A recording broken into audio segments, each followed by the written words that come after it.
the rise of these ransomwares today Mhm.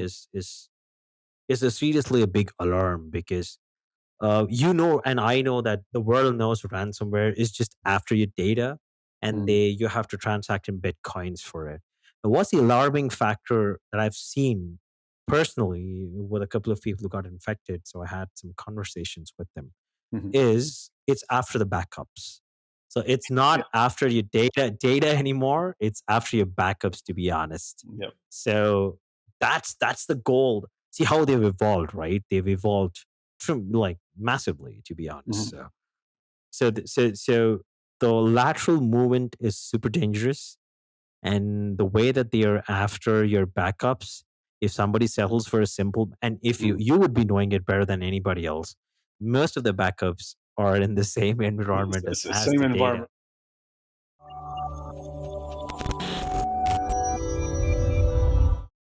Hello, everyone. Welcome back to another episode of 401 Access Denied. I'm your host for the episode, Joseph Carson, Chief Security Scientist and Advisory CISO here at Psychotic Simplify.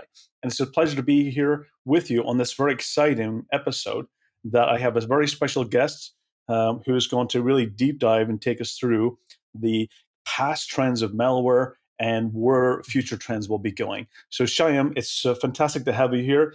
We've known each other for a long time. Do you want to give us the audience a little bit of introduction about who you are and what you do?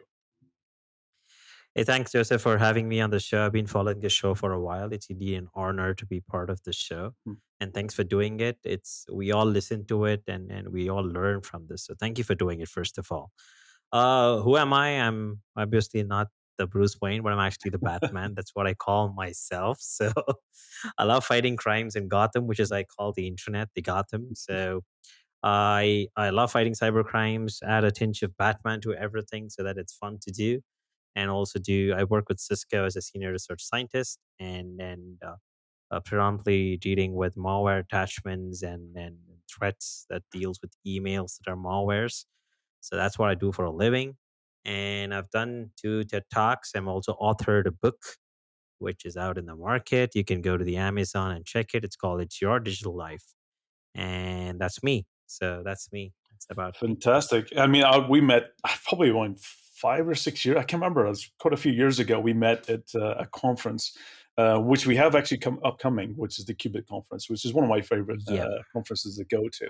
And that's where you met. And I definitely, I always recall every time I see some Batman memorabilia somewhere, it always reminds me of you. So, because when you did your talk and you always bring Batman into it and fighting crime, it actually just it makes it entertaining. It makes it very interesting and appealing. So, Yeah. definitely, it's something makes me think every time I see Batman now. You're the first person that comes to mind. So. And the Thank you. TED Yeah. Talks, I mean, definitely, we had discussions years ago on TED Talks. What was the top? What was the TED Talks you did on? What was the topics? Just curious. So I did 2 TED Talks. Mm. So the one was about the digital life and how you have to Mm. safeguard yourself on that. But the Mhm. second was more interesting because that gave a lot of shade and scope for cybersecurity. Mhm. That was actually titled "Can a Couch Potato Save the Digital World?" So that was my that was my topic. So it spoke a lot about Mhm. malware trends Mhm. and how threat actors are operating, and it was also spoke about the part where the malware industry is going towards. Like you have Mhm. SaaS as a service, and like PaaS and SaaS and IaaS, and then you have MaaS, right? Malware as a Yeah, service. That's becoming more of an upstream and uptick off late in the last 3 years. So absolutely. so yeah, I spoke a lot about that and some examples of Excel hiding Excel Mhm. sheets, how macros operate. But thanks for bringing that point right here because when I probably rewind Mhm. myself 2 years or a year and a half the TED Talk, Mhm. we were talking about macros, but in the last 4 or 5 months, I've seen a lot of files that don't have macros but still are executing. So that's pretty, you would probably want to compare the before talk and the after part of it. So, Mhm. well, I was saying that, dude, that's some nice, trend where the actors have improvised. So, Yeah, Absolutely. And it's not just, I mean, you're absolutely right. One of the things in the past couple of years where I've seen malware is, you know, is that they used to be very multifunctional. They contain multiple components. They had downloaders, they had, they would scrape credentials, they had exfiltration. Now you're starting to see them much more targeted and specific, and then also kind true. of being embedded around multiple types of payloads. So attackers are using different components in order to do those specific tasks. And absolutely, one of the things, we've seen it more on the ransomware side, but absolutely even the malware, that it's becoming a service. You've got people out there that rather than actually, used to have the ones who would create it would also be the same people who deployed it. Now you've got Exactly. affiliate services where those who are creating the malware are actually selling it basically as a service, either as basically a subscription model or for royalties Yeah. if they're successful at getting it. So that means that we're starting to see very specialization, where somebody who their malware specializes in just focusing on stealing credentials. One focuses on financial, looking for credit card information, looking for personal data. What's your thoughts around the challenge that we have in specialization, specifically in malware? So, what you see is 100% true, right? There were malwares in the past that were just used to steal credentials from the browsers, like Mhm, TrickBot and Ersniff. And if mhm, you see those threat actors, they used to focus only on banking trojans, right? Now, you used to have some sort of everything we fit into the MITRE template today, right? So, mhm, but if you see the flow of you get an email that's a mal spam that drops a doc, and then that's going to do a bunch of XYZ things in your computer, and if you see the end goal, it's probably going to be, hey, you know what? This is going to be a Trojan that's mhm, going to just scout for passwords or screen captures or webcam stuff, blackmailing. But if you see in the last 1.5 years, it's become polymorphic. So mhm, what I've observed about malwares, it's absolutely polymorphic, right? Now, if you see the C2, what I would, bring to the table here mhm, today, right? If you see this C2C behavior from a reverse engineer, it gives you just a 50 to mhm, 70% of a perception, right? Because your goal probably is to just reverse the sample, see the IOCs, the behaviors, and then push mhm, it. But I'm coming from a background of domain forensics, more of the mhm, DNS side of security. That's where you see these URLs and tons of URLs. I would like 4 or 5 years back, I used to see at least 1,000 domains a day. Like I kind of came to a point when I see the URL, I kind of say, dude, this is what it's doing. So you get mhm, into this zone, right? That's the hallmark of the C2C communication. What you say is right. The infrastructure is being leased out, is the right word to probably mhm, use here. It's being rented out. These co-hosting spaces like racks that they rent mhm, out for IaaS and cloud, right? Malwares become like that. The mhm, infrastructure, the code is being rented in the dark web, and mhm. and it's being really simple off late, where I've heard from people when I go to the conferences. I think we met again in Black Hat a couple of years back, Absolutely. if you Yeah. remember. Yeah. So I heard someone saying that the panel, right? You have this Mhm, panelized tracking of campaigns. It's so mhm, modernized. All you probably have to pay money and just tell which computer, which region to affect, and mhm, boom, there you go. You can just drop the payload of your choice. So mhm. that's where it's evolved. So the answer to the question, even though it's detailed, it's polymorphic. So it's become Absolutely. absolutely polymorphic, and you can't say that APT 33 or like some this detractor who's just targeting Azerbaijan for Mhm, passports and diplomat data is only doing that. They can do based on the system, the geographical location, the season, the campaigns. mhm, They can drop a malware, they can drop a trick bot. Ransomware is probably being followed by trick bot off late. So mhm. yeah, that's the way that this trend's going now. Absolutely. And an additional thing is, doing a lot of incident response in forensics. What I've seen as well is that, of course, a lot of the attacks, you still have the split between those which are opportunistic. They just, blast and hope for the best. That they'll blast on emails, they'll blast on social media, whether it being SMS messages, just hoping people's going to click, and they don't have protection and they'll run. But I've seen a lot of the attacks also, organized crime types of attacks, where they're getting more people hands on keyboard. They're logging in, they're stealing credentials, and they're getting in, and what they're first of all doing is they're actually enumerating the environment to see what technology is running. And they might even do that in a passive sense. They'll first of all do that by looking at what they see online, what's publicly available. and then they might get more into the active side where they're looking at the machines directly. And then they will decide what malware to use, because they'll decide which one will have the best at being able to stay hidden, which one will be able to exfiltrate, which one will be able to stay undetected for longer periods of time. Even a lot of ransomware cases, what I find was in doing the investigation, that I would see that they deployed a specific variant of ransomware. But when I looked in the scripts, I saw that they had 10, 20 different variations of ones that they could decide to use. They just chose the one that basically would not be detected by the types of security controls that were put in place. So, any thoughts around kind of where, I mean, that's definitely more of a kind of a marketplace type of malware where they'll choose the one that will have the best success. So what we see, what you say is Mm, 100% true, right? What I'm actually been observing in the past is the number of layered level of coding and the mm, layered level of functionalities in malware is specifically increased in the last 2 years. Now, the amount of reconnaissance they do post mhm, they get in, it's really, really, the persistence mechanisms have mhm, really upped the game to a level where, as you mentioned, right, they stay dormant for a lot of time, and like more of the APT, and they have so many layers in it, right? They look mhm, at the architecture, and if you see, they scan the list of softwares that are running on your mhm, computer first, and they have, and if you see the C2 traffic that goes back as the bytecode format that goes back to the attacker, they have, like, it's become like a telephone directory off late with so many options, right? So like you turn on and on mhm, and on. There are like so many pages going on.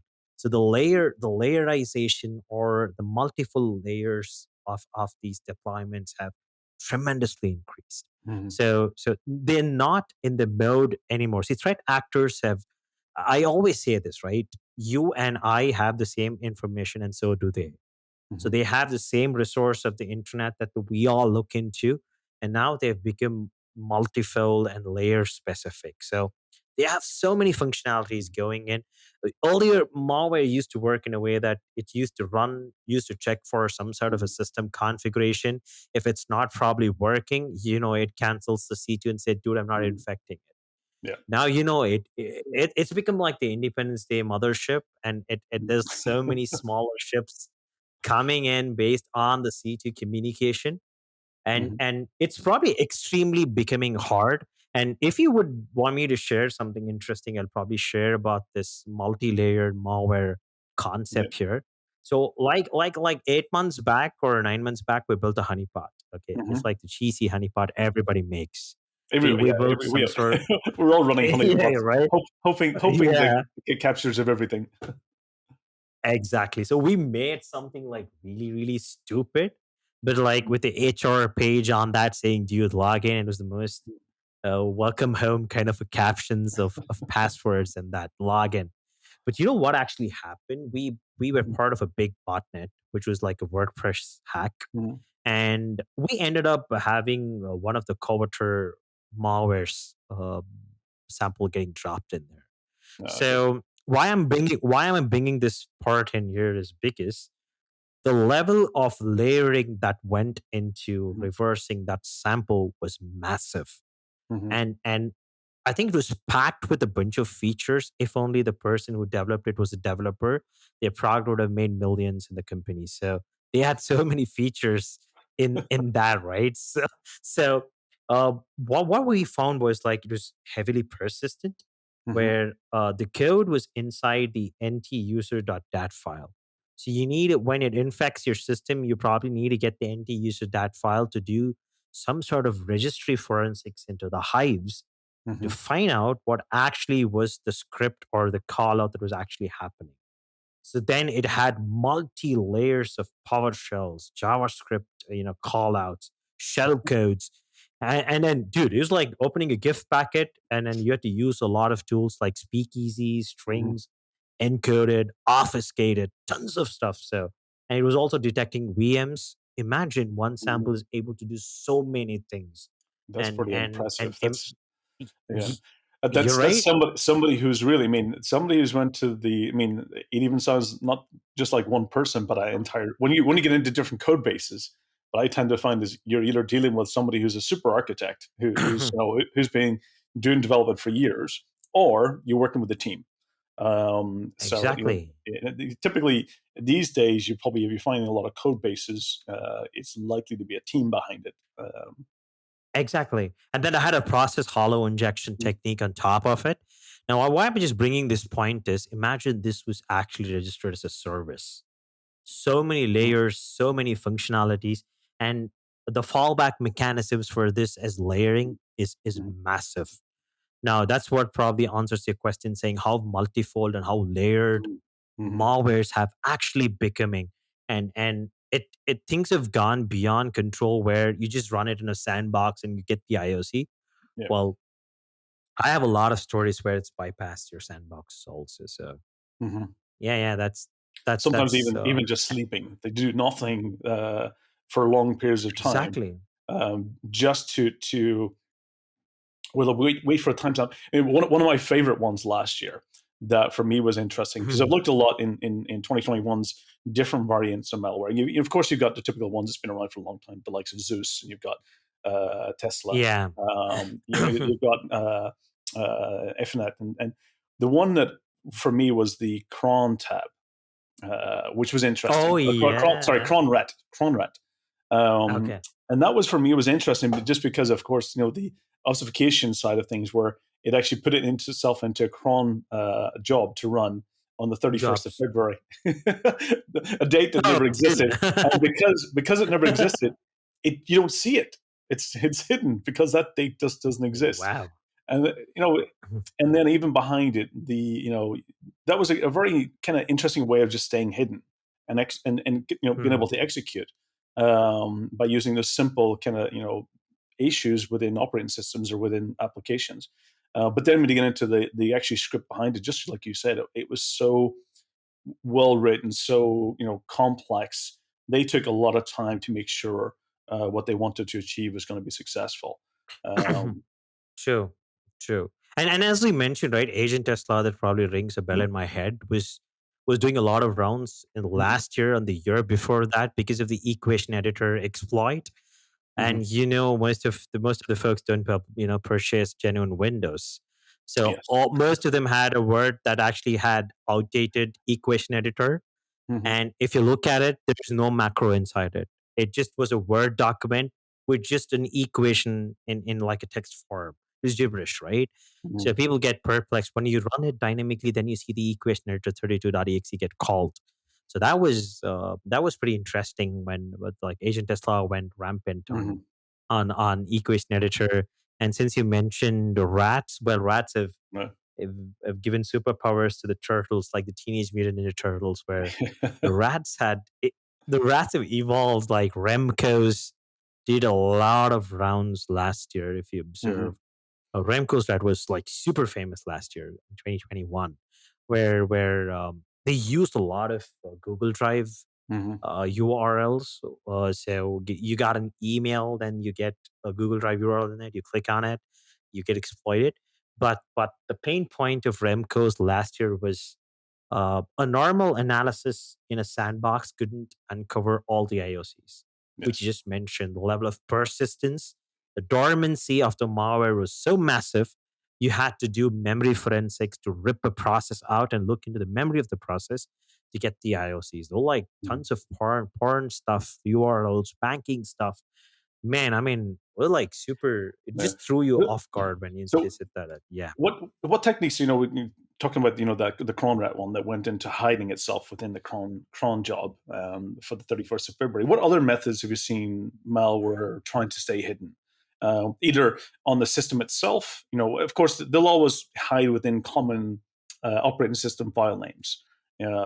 So what they, within the kernel libraries, they'll, register themselves as services. They'll be hidden in the registry. What other Yep. interesting techniques have you seen, malware trying to stay hidden? So I usually the one that I was like more fascinated about is just sitting in the Mm, registry into the DAT files with the keys where they had JavaScript callouts there. So the PowerShell code's basically hidden in the registry as part of as a key. So that mhm, was one of the persistent mechanisms where they had to do a concatenation of these PowerShell scripts to call out.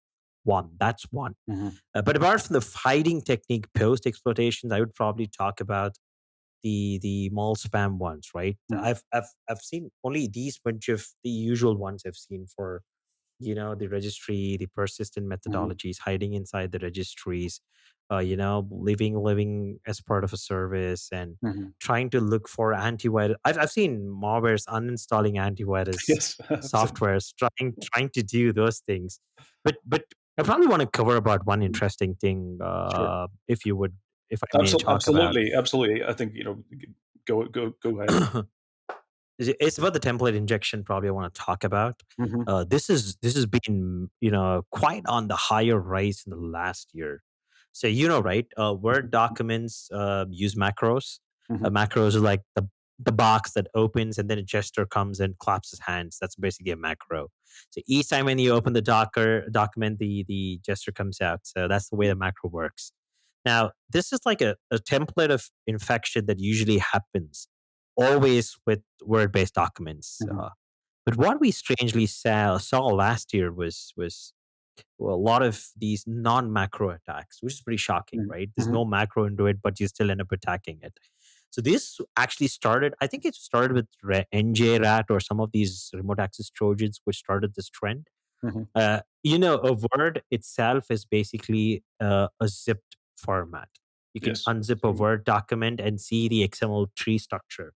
Mhm. Now, what I found this very interesting was I think in a month when I explored the emails and took the samples out, the attachments, I was constantly able to see 100 to 200 samples a day where you would have a Word document, which is no macros.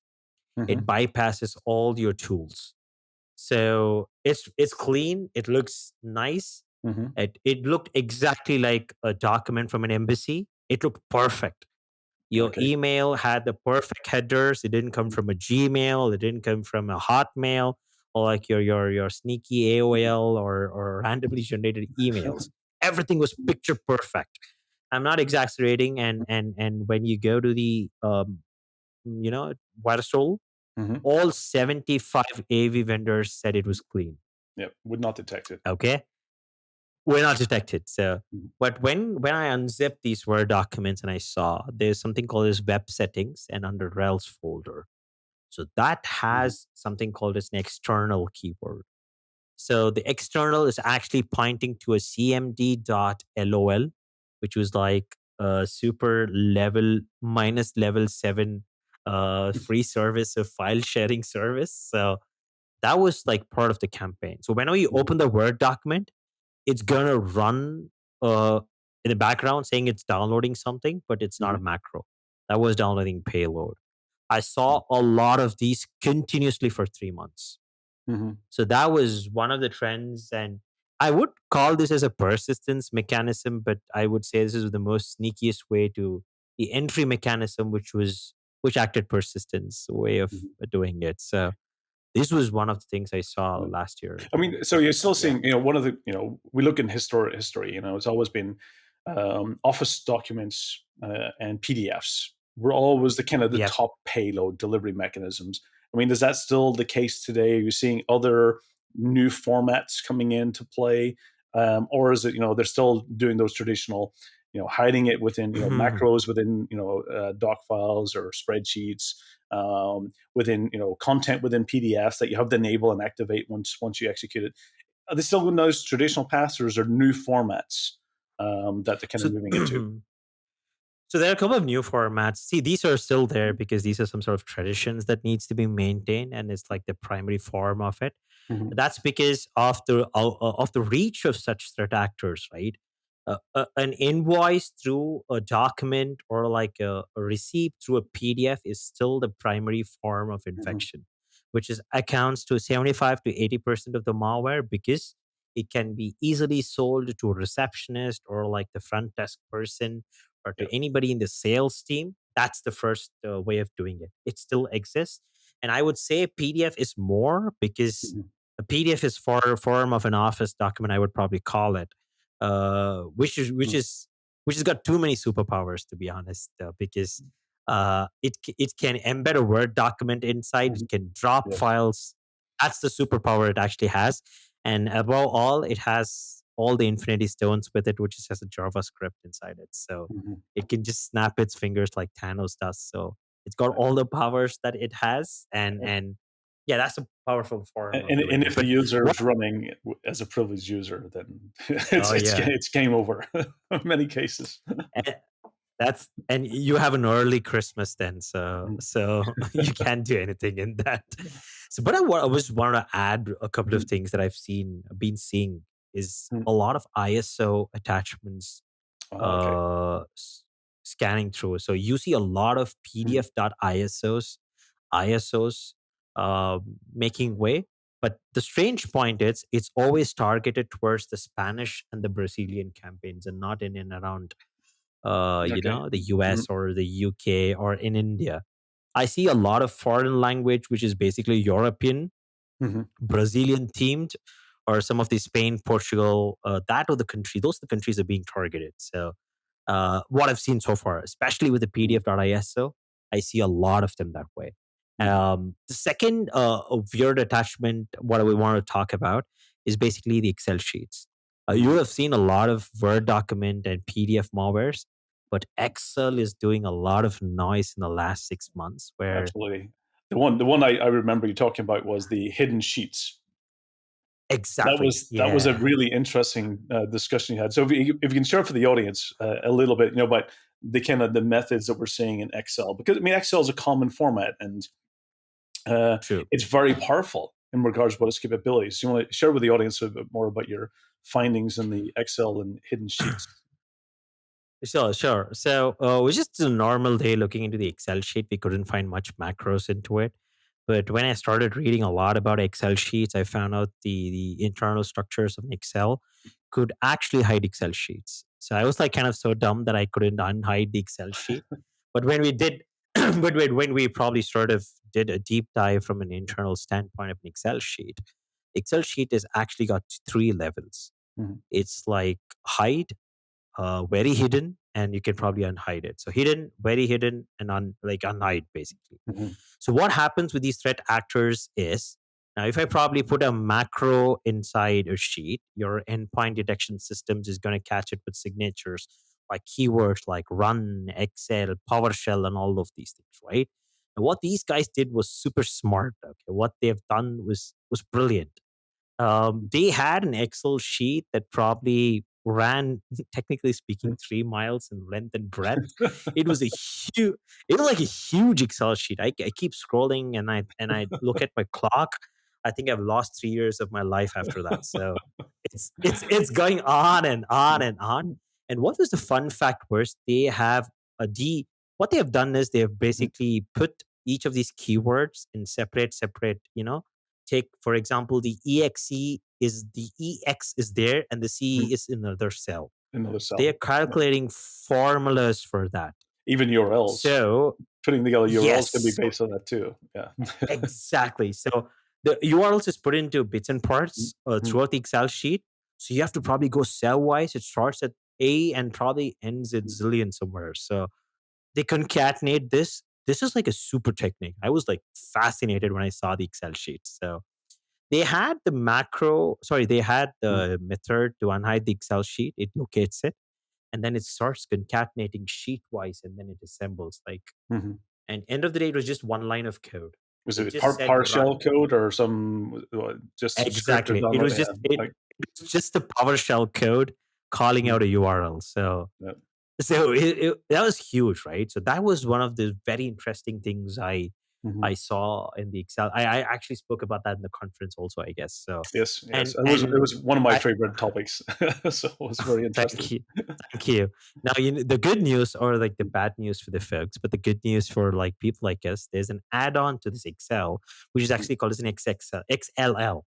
Mhm. So Excel Sheets has an add-on capability called as XLL. Okay, Mhm. it's a third-party plugin that's used by Excel to download or interact with third-party applications.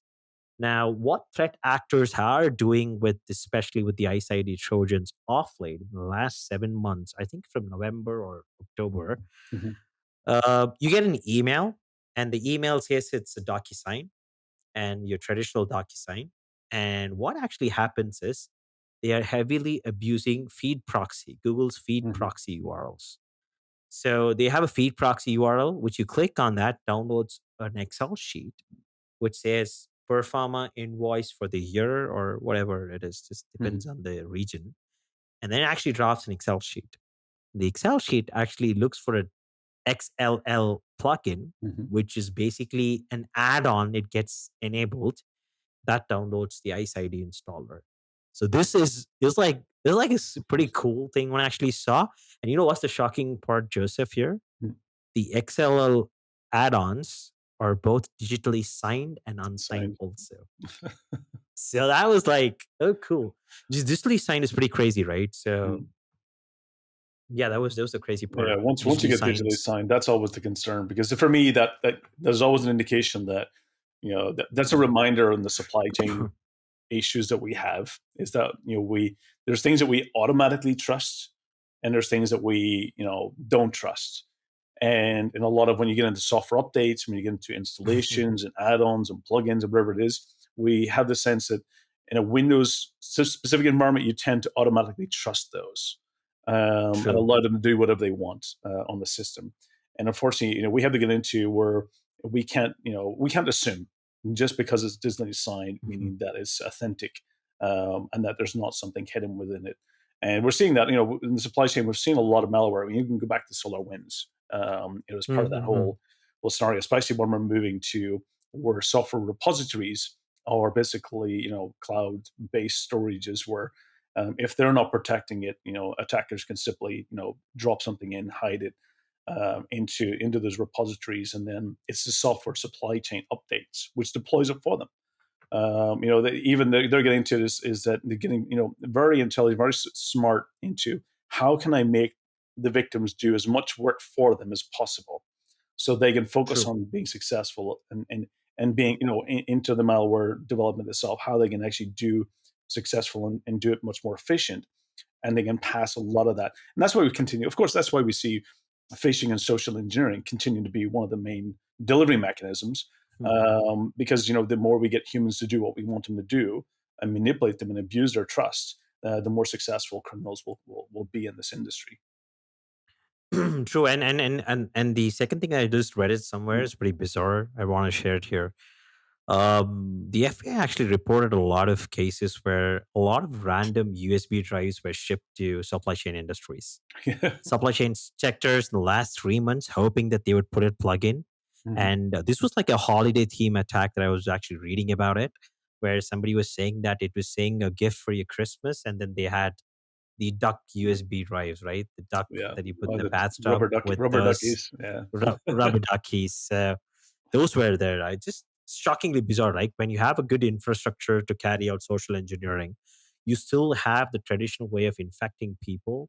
Mhm. And there were instances where in the atomic research stations, in the compounds, there were a lot of USB drives thrown inside, Mhm. especially in the nuclear power stations also. So Yeah. that's pretty. Yep. Yeah, some of those delivery mechanisms for me, I mean, I've seen so many of these over the years. Even in getting into the bad USB, the cables, you can even put it within a charging cable. You can embed it Mm. with malware. So even when I know. somebody just plugs in a cable to their device, it will pop up as basically as a an interface, whether it being a keyboard or mouse or whatever it is, and then carry out automated actions in the background. And I've seen it even to the point where to your, about sending gifts. Even could be something simple like a charger, or it could be even an e-cigarette or something that just has USB as the power source. Because many things today are charged through USB. They will come as USB charging True. devices. And I've seen the point, even e-cigarettes embedded with malware.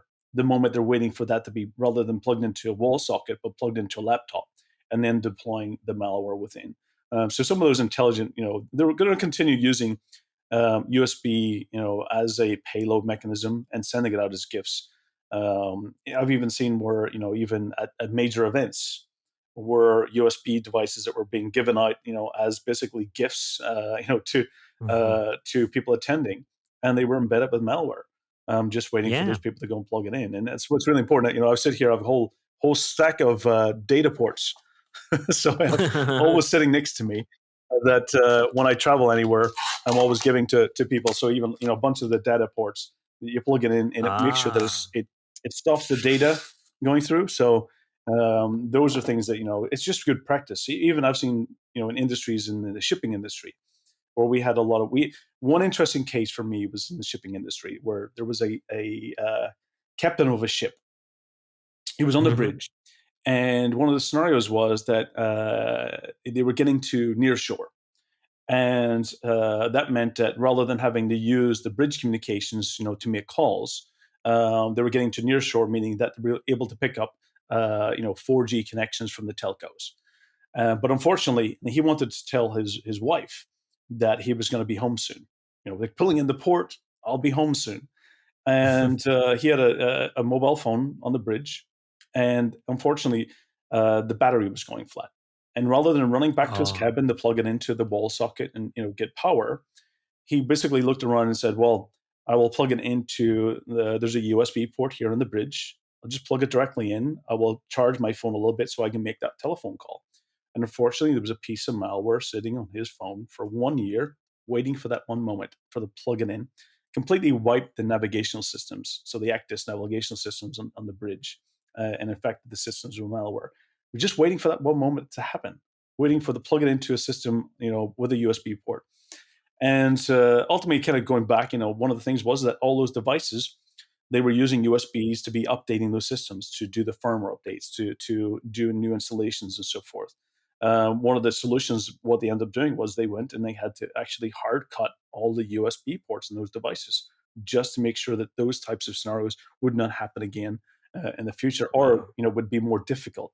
So it's always the case is that sometimes there's probably a lot of devices out there today that are still ridden and have malware hidden within, waiting for those moments, waiting for people to plug it into the wrong device or the right device for the malware. So there's a lot of things, as you mentioned earlier, that they have all these detection capabilities to understand about what system I'm running on. In many cases, it used to be Mm. on my 32-bit or 64-bit machine, so I can 64 run bit. or I Yeah. can run the right malware on the right platform. But today, it's more about am I on the right victim to execute as well. True. And like how advanced these things have become is Mhm, like they scout the entire system, like they patrol the computer, the infected system, and they can probably stay. That's the APT part, right? They can mhm, stay in for a very long time, especially in government sectors, embassies, diplomat passports. mhm, We remember reading something like where this actually happened in Azerbaijan. Azerbaijan mhm. was targeted specifically with these remote access trojans, which only targeted diplomat passports. So they those data was basically uploaded in the internet. That's one side of it.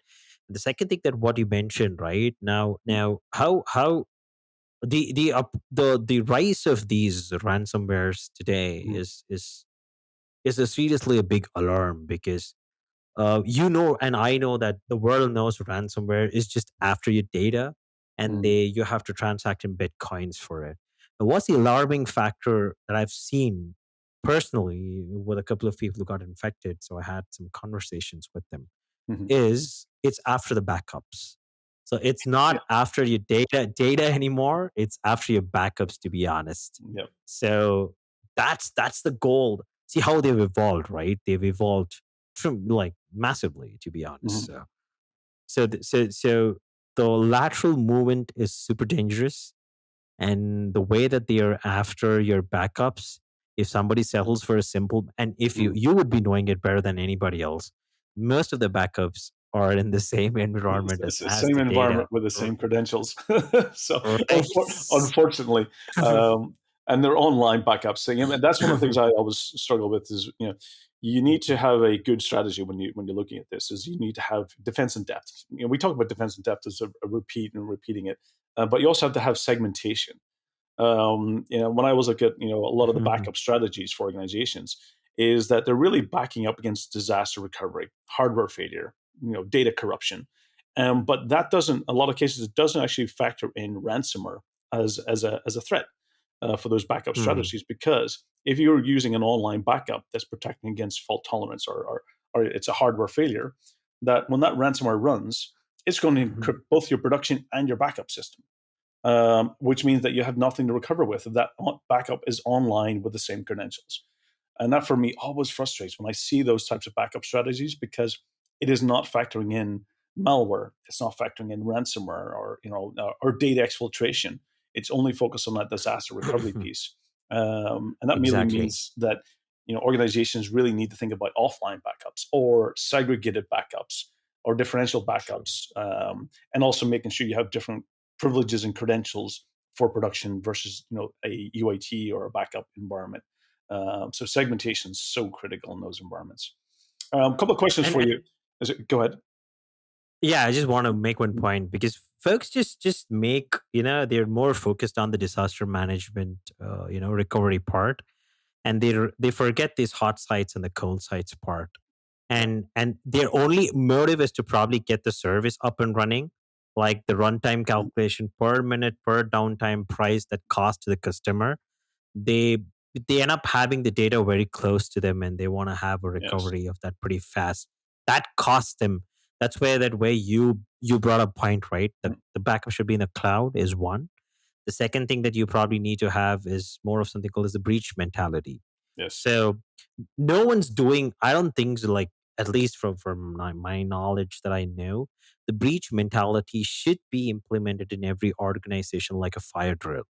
So Mhm. you are doing a fire drill every month to make sure the fire is not going to happen, right? So, but you're going to say that, dude, this is the way that you probably go down, and then this is how Mhm. you have to do it. You rehearse every 2 months. Why don't companies start rehearsing a ransomware attack? You should Yeah. rehearse your ransomware, right? So, Absolutely. That's one of the things that I've always, been saying, that there's. I did a talk not so long ago, which was on a ransomware incident response. And one of the things I do is I make a differentiation between, there's one thing of having incident response plan, but you also have to be incident response ready, and that means you had to repeatedly test it. And incident response in a ransomware scenario is not a security response. It's not an IT response. It's a business response, and therefore exactly. it means that you have to actually incorporate all different aspects of the business. So it means that you have to make sure your HR team's involved, your financial team's involved, your sales and marketing team's involved, because you want to make sure that you're actually going into business resiliency mode.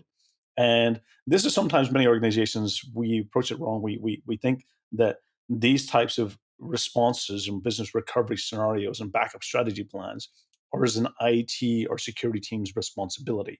It might be their responsibility to implement and plan, but it's the business's responsibility to make sure they have a recovery scenario and work with the IT teams and security teams to make sure they have the right strategy in place that is effective for the business. So you're absolutely right when you talk about fast recovery.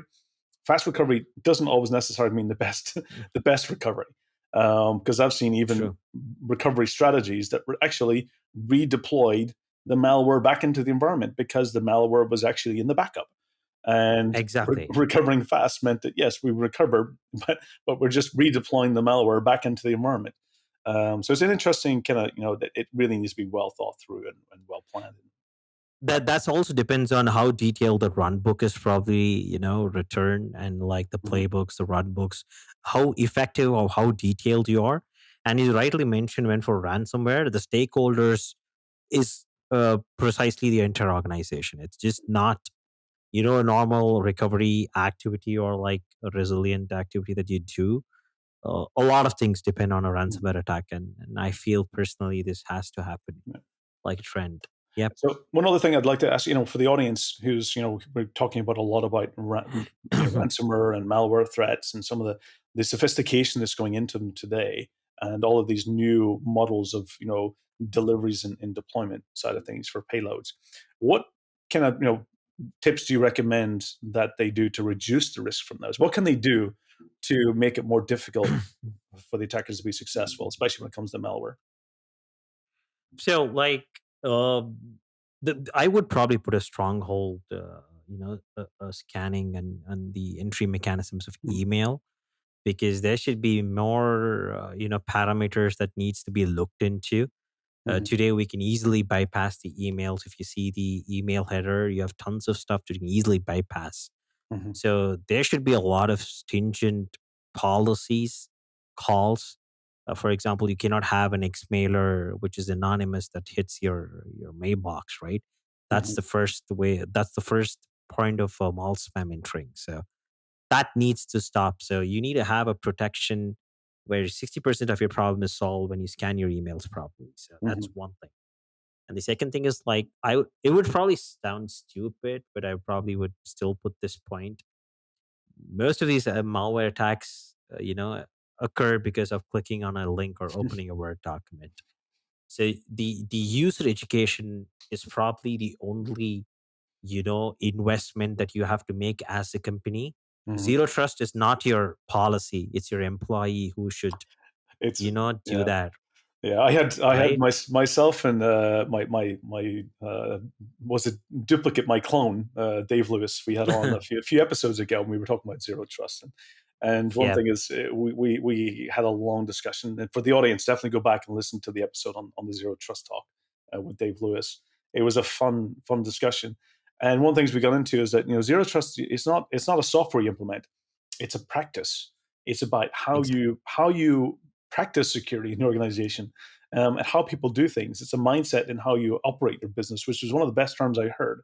So you're absolutely right. That it gets into is that it's about making sure that people understand about, should I do this or should I not do it, and if I do it, what's the potential consequences, and do I have am I running as a local administrator in the system, and if I click on something, it's going to have those privileges as well, or should I actually potentially run this as a lower privileged user, that will prevent it from being able to, such as if you open up a PDF file, do you want to run it as a domain admin or just as a standard user? Because the impact of that will be huge if it is malicious. True, true. Yeah. So, like the rate at which now we have advanced AI ML detections, you have Mhm. all the data. And if you see most of these small spam emails, it's just the recurrent keywords. If you see Mhm. urgent, invoice, congratulations. If you see it's only two emotions, it's either fear or it's just happiness. So Yeah, you have to time control the is emotion. time as well. Time. So I one of my favorite phishing scams of all time. It was quite a few years ago now, which was speeding tickets.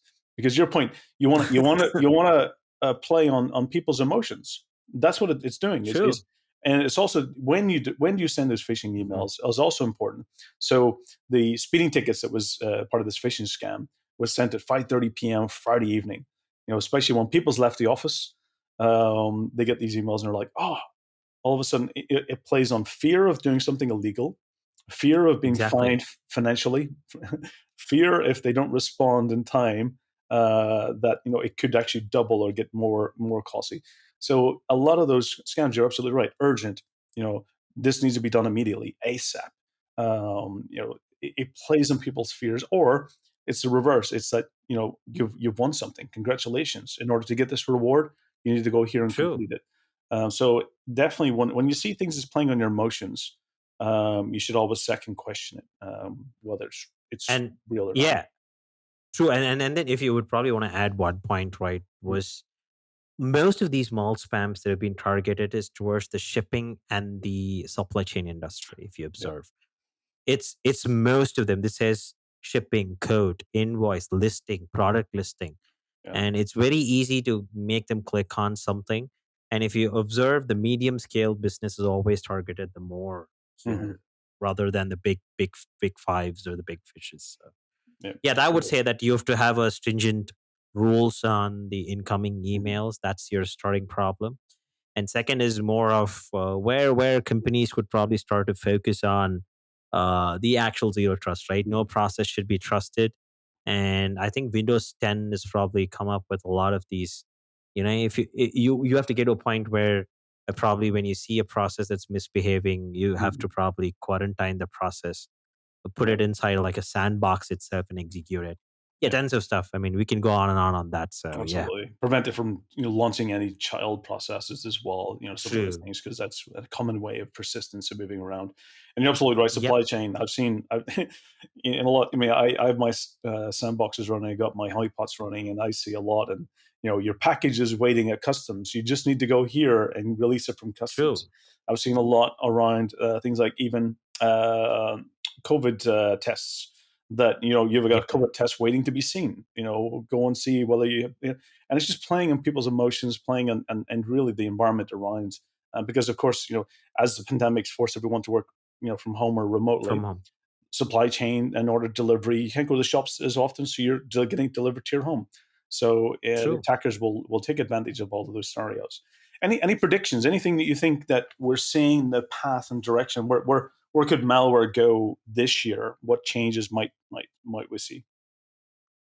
I think malware would go a lot towards the operating systems and phones. Mm, It would target a lot of Android-based devices, is my gut feeling this year, because the pandemic is probably getting extended. A lot of these apps and work from homes is probably mhm, happening from, the phone could be targeted the most, is what I would feel. mhm, And second thing, I would be probably very worried about these non-conventional methods are probably going to increase without the less macros, mhm, no, not much of macros, and the additional, places, or like mhm, the non observed parts of a Word document or mhm, places is where the threats are probably gonna stay and be persistent. You would still see the same old emotet trick working. That's going to be mhm, one side of the coin, but you'll see a lot of these mutations, of the same. You are probably going to see a Word document dropping a macro, but mhm, there's something going to be an extra layer inside it. It mhm, could be an obfuscation layer, multiple encryptions, and I also personally feel that there would be a heavy RC4 kind of encryption mhm. inside the code to do a C4 communication, which could be pretty hard to spot. So it's Absolutely. it's gonna be, yeah, it's gonna be a mashup, is what I would feel, with the ransomware features, the trick bot features, with this locky bot features. Mhm. All of that are probably gonna get mashed up, is what I feel. 2022 and 23 probably going to be a big mashup with these things, is what I personally feel, because I'm starting to see those trends already. So Yeah, I think the cyber criminals and malware creators are sharing a lot of code. I'm pretty sure, and techniques and exactly. methods. So they're exchanging different features with each other and making these super malwares where it comes with a lot of nasty capabilities. And absolutely, I think for me, I think the phone's going to be more of a for me. I think definitely the phones are going to be targeted, but I strongly believe there's going to be more of a not the it'll be the secondary victim as a means of redeploying, so that it may not be this the True. initial target. I think that it'll be where it's basically a bit dormant on those phones, just like I mentioned earlier with the captain of the ship. It'll be dormant on the phone until they connect it to their work laptop, and then or they bring it back into the Exactly. office. When people slowly move back into to working in an office, they'll go back in, plug it in, and the phone, it'll be sitting there waiting for it to be deployed elsewhere in the network. And you're absolutely right. Obfuscation, staying hidden. I think one of the things I've seen is attackers are more living off the land. They want to stay with hidden traditional communication methods. So you might be looking at something that might be look like somebody streaming music, but in fact, actually, that hidden audio is actually extracting data. Yeah, well, So I wanted to come to that point actually for the steganographic part. Steganography is going to be on the rise because we see a lot of these JPEG C2 pics being sent out last year. So they had the passwords, phone numbers mhm, sent out as font of C2, as pictures. And you rightly mentioned, like, the audio is playing or the movie could be playing, but still it yeah. could probably be shipping out all your data. So Absolutely, yeah. Because we see a lot of, if you're looking at network, you see a lot of audio streaming, movie streaming. People's watching things, whether it being Netflix or Prime or something, and they're using their devices to do that, simply through a web browser. But hiding within that traffic makes it very difficult for us to detect, and that becomes a massive challenge when you see those types of obfuscation. especially when you download these Netflix shows for free, that's when it's probably gonna, you know, up the game. Especially, I haven't seen the subtitle files misbehaving in a while. The SRD files, I assume that's probably gonna misbehave the next 2 years. So Yeah, I've seen playlists been actually abused as well. We've seen the subtitles, the caption files, and stuff like transcripts, the metadata, even the files within yeah, the metadata itself being contained. this description, containing code, just like it's taken it to the next level where you talked about earlier in the XML, or not the XML, the spreadsheet containing it, different Spreadsheet. parts hidden Yeah. within spreadsheets. So I think definitely, we're seeing a lot more of that within other types of file formats. So it's been a pleasure having you on the show. Any final messages for the audience? Where can they find you? How can they sign up? How can they follow you? What things would you like to final words with the audience? You just have to flash the bat signal to find me. That's what. You can find me in LinkedIn. I'm Mm, there on LinkedIn, and my Twitter tag is actually HackerBat. You can find me there. So you can sign up for conferences. I would love to do workshops, mm, talks. I'm your man. So anything related to malware, forensics, cybersecurity, call me. I'm very passionate to do a talk for you or have a chat with you. So you can find me. Final thoughts: be safe, guys. It's be the pandemic. Stay mm. safe. Don't go out until it's necessary, and wear a mask always. Also, think before clicking on any link that you get in an email. So you sanitize your hands and your emails or your clicks too. So either way, stay safe. So Yes, yes, absolutely. Important words, and absolutely for the audience, stay safe. Until we're ready to socialize again, let's make sure we keep the world a safer place, both in person and online. Shyam, it's been a pleasure having you on the show. Really looking forward. We'll make sure that anything's like the links to the books and your links to yourself, we'll make sure they're available in the show notes. For the audience, sure. it's been a pleasure as always. This show keeps getting better and better, and we're really excited. With the statistics right now, with thousands and thousands of listeners on this episodes. So for the audience, we're only successful with you, and the more you listen, the more you share it with your colleagues and friends and others. That's what makes this successful. We're here to make sure that you stay educated. Thought leadership, bring amazing guests on the show to make sure that we keep you in the know. So again, many thanks for the audience for listening, and we look forward to sharing more exciting episodes in the future. So stay tuned every 2 weeks and go back and listen to previous episodes. As I mentioned, we had the Zero Trust one not so long ago. Go back and listen to some of the previous episodes. Hacking gamification is also a great show. So go back and listen to previous episodes. You'll definitely get a lot of value. So thank you. Stay safe. Take care, and talk to you soon.